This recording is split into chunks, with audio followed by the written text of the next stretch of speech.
Hi guys, it's Michael, Head of Purpose here at HY Accounting, and what I'm going to show you today is how to do the JobSaver eligibility retesting and explain the options that you've got around it. We've been getting a lot of queries from clients around this, so I thought why not just show you, empower everybody to go out there and do it themselves, because there's just so much happening at the moment. It might be faster to do this check. Because once it's done, it's just entering key details back into your Service New South Wales platform. I don't believe it requires any confirmation of reports. It's just a matter of running the numbers to just confirm with them that you are still eligible.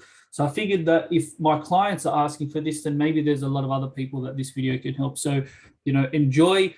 I will pre-frame it by saying that the demo file is not as complete. And so while I am going to show you the concepts and how to navigate Xero to get the reports and how to navigate the system and whatnot, the data that you're going to see is not going to be very good, for lack of a better word. And part of that's because we don't have as much data here in the reconcile stage. Now, it's really, really, really important that when you're retesting, you need to make sure that your reconciliation is all done. So you need to make sure that there's no data here that needs to be reconciled, because if you're missing pieces in that eligibility confirmation, that could be the difference between still being 30% down in turnover or 1% off, and then technically 1% off, you're not eligible, and it puts risk to you and your business. You're going to have to explain that if it was ever came to light. So if you've got data that still needs to be reconciled, make sure you get that done. Reach out to us, reach out to your accountant, reach out to your bookkeeper to make sure that all your data is reconciled before doing these tests.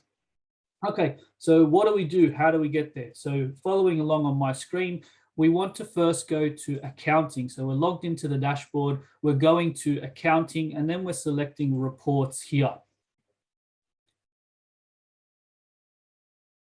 Once we get to reports, we just want to scroll down a little bit, and you're looking under this tax section, and you should see this report here that says COVID-19 business support. And so what we're doing, we're just selecting that. So COVID-19 business support. This will take you to a quick little turnover calculator that Xero has prepared. It is much faster to retest eligibility in Xero than it is on any other accounting software. And that's simply because Xero has built a turnover calculator for that to happen. So we get to our turnover calculator here from going to accounting, reports, and then COVID-19 business support. And here we are, and now we're running our tests. Now, Service New South Wales has presented us with 3 options when it comes to retesting your eligibility. Now, option 3 is fixed, and I'll explain that one to you in a moment, but you do have a choice between option 1 and 2. So I'll show you, this is the reference in Service New South Wales directly, so you can always take a look at the HTML, the link above, and you can always enter that into your web browser and find that as well. So you have an understanding of what we're comparing against. So remember, the key number is still, the critical number is still that 30% decline. Okay, so you've got one of 3 comparison periods, but really if you used the comparison period of the 12th of June to the 25th of June, you can really only use option 3. If you used a comparison period that wasn't the 12th to the 25th of June, you do have either option 1 or option 2 to choose from. If you're using option 1, it's the same year with the corresponding fortnight. So what that means is that if your initial period was either 2019 or 2020, you must use that year. There is no going about it. So in this example is if I use 2019 in my application, then I must compare against 2019 again. What I'm doing though is I'm using the same period that's being requested of me. So if you're being asked to test the 2 weeks in the last 2 weeks in October, so to October 10th, so there's my 2-week period here, and I use 2019, I must use 2019. Or if it was 2020, I must use 2020. So my year is fixed, but I'm picking the same corresponding fortnight in that year. And I will continue to do that for each period that I'm asked to being retest. So if I'm then asked to confirm for the 11th to the 24th, and my comparison was in 2020, then I'm retesting that same period. So we can't, that's fixed. So if you're down in one period and up in the other, you can't then change it to one that's favorable for you. You have to use the period that has been set. Option 2, if your initial comparison period was either 2019 or 2020, you need to still use the same year when you confirm your eligibility period. However, if it doesn't show that decline in turnover, you can compare it against the period that you used in your initial application.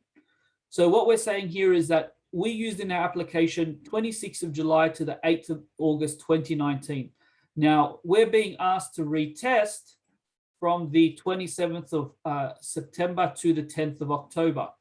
Now, what I'm allowed to do in option 2 is I will go back to the year that I tested back in 2020. And so let's say I used 18th of July 2020 through to the 31st of July.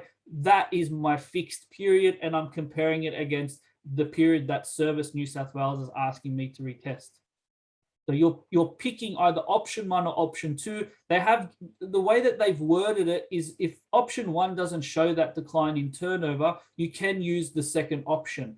Whether, and I mentioned this prior, but whether you're allowed to chop and change, I'm not too sure. Personally, I don't believe that's the intention. It looks a bit contrived to go, okay, well, I'm using this comparison period in one period and another comparison period in the other. I would be educating clients to make sure that it's consistent, and that's just simply to reduce risk. However, they haven't been very clear as to whether we can do that. They do have common questions, so we can do a quick scan here to see if we're allowed to use different periods.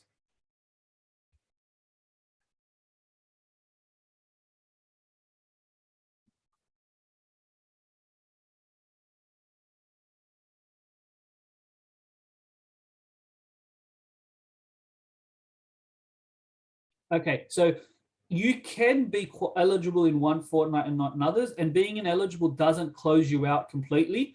You just mean that you'd have to retest again for the following fortnight.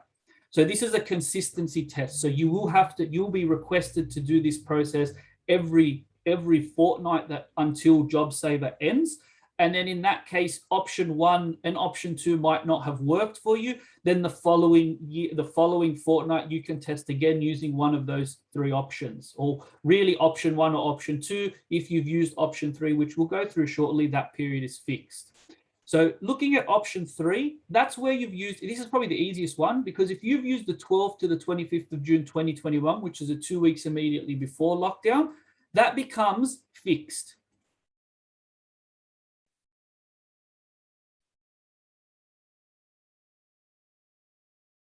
Much as I love it, it's a bit buggy here. So this is now fixed. I cannot change this moving forward.